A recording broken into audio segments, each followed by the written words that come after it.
de expansão para o qual a relação entre pressão e volume é dado pelo seguinte valor. O produto PV, 3 vezes 10 a quarta Newton vezes metro, ou seja, 3 vezes 10 a quarta joules. O volume inicial, 0,100 metros cúbicos, e o volume final, VF, é dado por 0,269 metros cúbicos. Qual das opções indica corretamente o valor do trabalho em kJ realizado sobre o gás no processo? Então veja aqui que eu estou dizendo é o trabalho realizado sobre o gás, tá? Então vamos resolver esse problema. Eu vou anotar aqui, tá, os valores. Então o produto PV é dado no problema, 3 vezes 10 elevado à quarta Newton vezes metro. O volume inicial, 0,100 metros cúbicos. E o volume final, 0,269 metros cúbicos. Tá?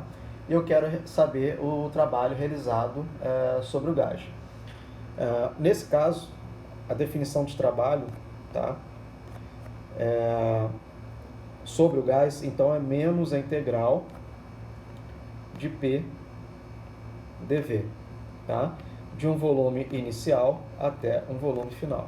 Veja aqui como eu posso falar? A pressão vai variar nesse sistema, tá? Porque aqui eu tenho um processo que é esse daqui, ó.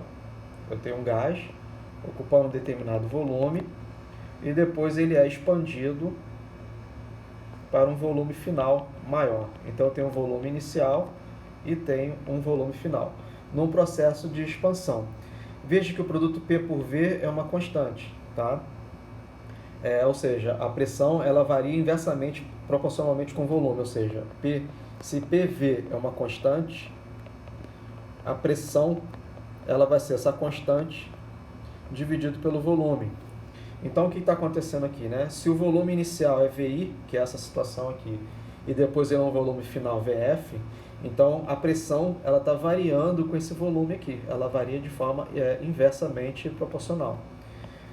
Se é um gás ideal, eu posso dizer também que o produto PV é igual a nRT. Então, a pressão é igual a nRT sobre o volume. Eu fiz isso em aula, né? Então, esse trabalho vai ser menos a integral de VI a VF de nRT dV sobre V.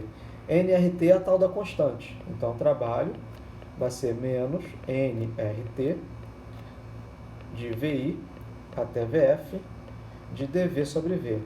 A integral de dV sobre V é o log, tá? Log neperiano. Então, W vai ser menos nRT log de V final sobre V inicial.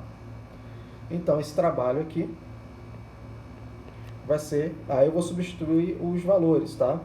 Veja que nRT, pessoal, é aqui que o pessoal geralmente costuma travar. Poxa, não dê a temperatura, né? Mas veja que isso aqui é a própria constante. nRT é o produto P por V. Então, isso aqui é PV log de V final sobre V inicial. Então, agora eu posso calcular o trabalho. Então, o trabalho vai ser menos o produto PV, 3,0 vezes 10 a quarta, Newton vezes metro, log do volume final, 0,269 metros cúbicos, dividido por 0,100 metros cúbicos. Aqui cancela, o argumento de uma função é dimensional, então eu só tenho que calcular o log de 0,269 por 0,100. Tá? Eu já fiz essa continha aqui, para não deixar a aula muito longa, e o resultado final vai ser menos 29,7 vezes 10 ao cubo Newton vezes metro. Ou o trabalho é igual a menos 29,7 kg, que é 10 elevado ao cubo, Newton vezes metro é o joule. Então aqui está a resposta. 29,7 kJ realizado sobre o gás, tá? Então, essa aqui é a resposta, seria o item D, tá? Seria o item D da questão. Aí vocês vão perguntar, tá? Isso se fosse trabalho realizado pelo gás e não sobre o gás? Seria o mesmo valor, só com sinal positivo, tá? O trabalho realizado pelo gás, a definição muda, é simplesmente PDV, sem o sinal negativo, tá? Então, sobre o gás é menos e pelo gás é mais, ok?